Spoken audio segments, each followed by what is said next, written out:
নমস্কার, আমার চ্যানেলে আপনাদের প্রত্যেককে অনেক অনেক সুস্বাগতম। আপনাদের আজকে জানাবো আমি রবি গ্রহ সম্পর্কে।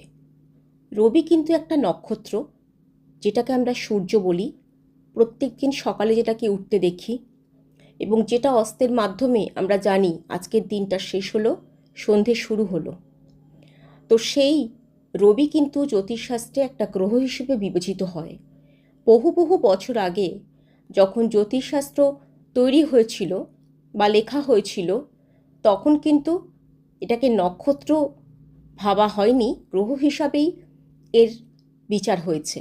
সেই জন্য পরবর্তীকালে জ্যোতিষ অধ্যয়নের সময় আমরা এটাকে গ্রহ হিসাবেই অধ্যয়ন করি। রবি আমাদের পিতা, সব গ্রহের পিতা হচ্ছে রবি।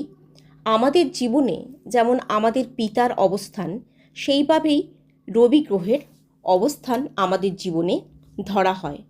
যদি কখনো কারোর রবি গ্রহ তার বার্থ চার্টে খারাপ থাকে, তাহলে তার চোখের অসুখ, হার্টের প্রবলেম বা মাথায় চুল অনেক সময় হালকা করে উঠে যাওয়া, এরকম নানান রকম সমস্যা আসতে পারে।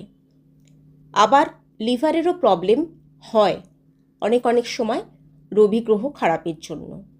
সামাজিক মানহানি, সামাজিকভাবে কোনো দুর্নাম, কোনো রকমভাবে খারাপ সম্পর্কে পড়ে যাওয়া, অসামাজিক কাজকর্মের সঙ্গে লিপ্ত হয়ে যাওয়া, বাবার সঙ্গে বা পিতৃস্থানীয় কারোর সঙ্গে সম্পর্ক অতিরিক্ত খারাপ, বাবার সম্পত্তি থেকে বঞ্চিত হয়ে যাওয়া ইত্যাদি হলো দুর্বল বা খারাপ রবি গ্রহের একটি চিহ্ন। আবার যদি রবি গ্রহ অন্য কোনো খারাপ গ্রহের সঙ্গে একসঙ্গে আমাদের বার্থ চার্টে থাকে, তাহলেও সে এইরকম খারাপ ফল পেয়ে থাকে। শরীর খারাপ, দুর্বল বোধ সবসময়, এগুলো এই গ্রহের খারাপ হওয়ারই একটা নিদর্শন। আমি আজকে প্রত্যেকটা ভাগে আপনাদেরকে বলবো। যেমন কেতু সম্পর্কে বলেছিলাম, কোথায় কেতু গ্রহের কী অবস্থানের ফলে কি নির্ভর করে, সেভাবে আজকে আমি বলবো রবি গ্রহের কি কি অবস্থানের ফলে আমাদের কি কি ভাব নির্ণয় করা যায়। যদি রবি লগ্নে থাকে, তাহলে সে তার বংশমর্যাদা সম্পর্কে প্রচণ্ড বেশি সচেতন থাকবে এবং সে পরিবারকে যথেষ্ট সম্মান দেবে। যদি রবি দ্বিতীয় থাকে, তাহলে সে মান সম্মানের সঙ্গে অর্থ প্রচুর উপার্জন করবে, সমাজে কথাবার্তায় তার অতিরিক্ত বলিষ্ঠতা প্রকাশ পাবে এবং অবশ্যই তার নাম যশ চারিদিকে ছড়িয়ে পড়বে। যদি তৃতীয় কারুর রবি গ্রহ থাকে, তাহলে সে দৃঢ় মনোবলের মানুষ হবে এবং আত্মীয়দের সঙ্গে তার যোগাযোগ থাকবে, তাকে নিয়ে সবাই গর্ব করবে। চতুর্থে যদি কারো রবি থাকে, তার বাড়ি গাড়ি এ সমস্ত রাজকীয় হালে থাকবে, মানে সে যেন রাজার মতো সব কিছু ভোগ করবে। যা যা ভোগ্য বস্তু আমাদের পৃথিবীতে আছে সে সমস্ত, এবং বিদ্যা নিয়ে উচ্চক্ষেত্র পড়াশুনো করার সম্ভাবনা দেখা যায়। পঞ্চমে রবি অতিরিক্ত মেধাবী ছাত্রছাত্রী হবে, পরিবারের সঙ্গে তার সম্পর্ক খুব ভালো থাকবে। তার এমনও হতে পারে এমন কোনো সম্পর্কর সঙ্গে সে জড়ালো, সেই সম্পর্কের যে ব্যক্তি, তিনি হয়তো সেই ব্যক্তির পরিবার খুবই সমাজে উচ্চ মানে গুণসম্পন্ন বা মর্যাদা সম্পন্ন ব্যক্তি, এরকমও হতে পারে। ষষ্ঠে যদি রবি থাকে, তাহলে হার্টের সমস্যা, চোখের সমস্যা, পৈতৃক কোনো রোগ, জেনেটিক কোনো রোগ, পিতার থেকে পাওয়া, পিতৃকুল থেকে পাওয়া, পিতৃকুলের সঙ্গে শত্রুতা প্রভৃতি নির্দেশ করে।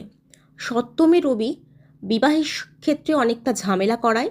যদি তার যার থাকে এই সপ্তমে রবি, সে খুবই স্বাধীনচেতা, অহংকারী হয় এবং তার পার্টনারকে সবসময় সে তুচ্ছ জ্ঞান করে এবং একে অপরের প্রতি এই মনোবলের জন্য বা এই মনোভাবের জন্য একে অপরের সঙ্গে বিবাদ বেঁধে যাওয়ারও সম্ভাবনা থাকে।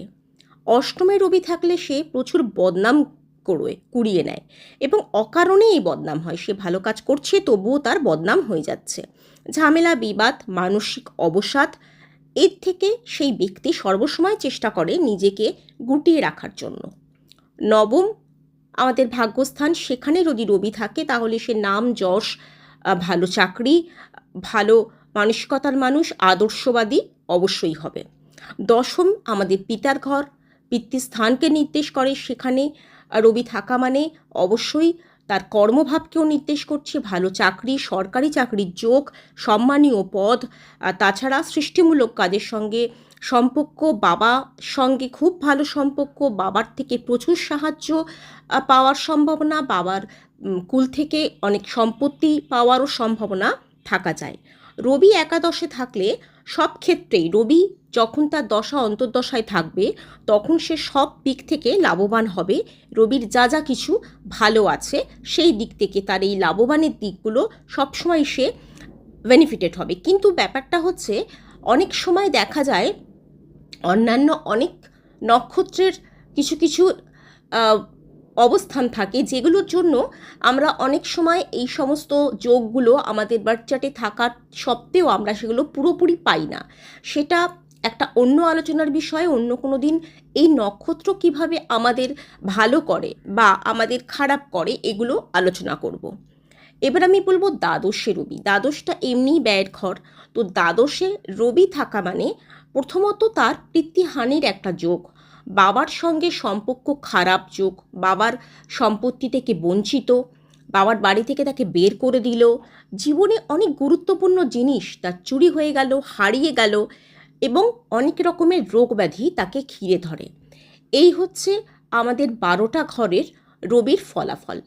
এবার আপনাদেরকে বলবো রবি যাদের ভালো, ভালোই, যাদের মন্দ আছে বার্থ চার্টে যদি বিচার করান, দেখেন রবি সেভাবে ভালো কোনো জায়গায় অবস্থান করছে না, বা আপনি বুঝতে পারছেন না আপনার রবি কী জায়গায় কীভাবে আছে। সাধারণ মানুষের পক্ষে সবসময় ক্যালকুলেট করে বোঝাটা পসিবল নয়। তাহলেও আপনারা একটা কাজ করতে পারেন, প্রত্যেক দিন ব্রাহ্ম মুহূর্ত, যেটাকে আমরা বলি সূর্য উদয়ের ঠিক 48 মিনিট আগে দেখে নেবেন যে সানরাইজটা কখন। গুগল খুলে ঠিক তার 48 মিনিট আগে যদি স্নান নাও করতে পারেন, জামা কাপড় চেঞ্জ করে আপনারা সূর্য প্রণাম করতে পারেন। সেটাও আপনারা সার্চ করে পেয়ে যাবেন যে কোনো ইউটিউব থেকে, যে সূর্য প্রণামের মন্ত্র, সেটা আপনারা জপ করতে পারেন।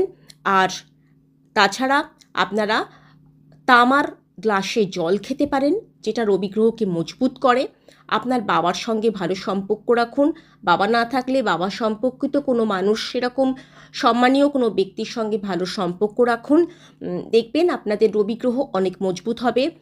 আর আপনারা আপনাদের হাতের অনামিকাতে আপনারা তামার আংটি পরিধান করতে পারেন, রবিবার দিন এই আংটি স্নান করে উঠে পরতে পারেন। আর যদি আপনাদের পক্ষে সম্ভব হয় ভালো জ্যোতিষের পরামর্শ নেবেন।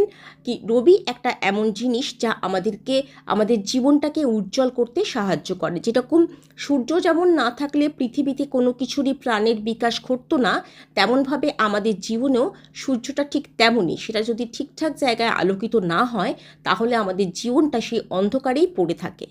সবথেকে ভালো হয় যদি সম্ভব হয়, সবার পক্ষে সম্ভব নয় তাও বলছি, চুনি ধারণ করা। চুনি ধারণ করার জন্য সোনা দিয়ে ধারণ করতে পারেন, তামা দিয়ে ধারণ করতে পারেন, অনামিকাতে ধারণ করতে হবে। সূর্য উদয়ের 48 মিনিটের মধ্যে স্নান করে নিয়ে চুনিটা ধারণ করতে হবে।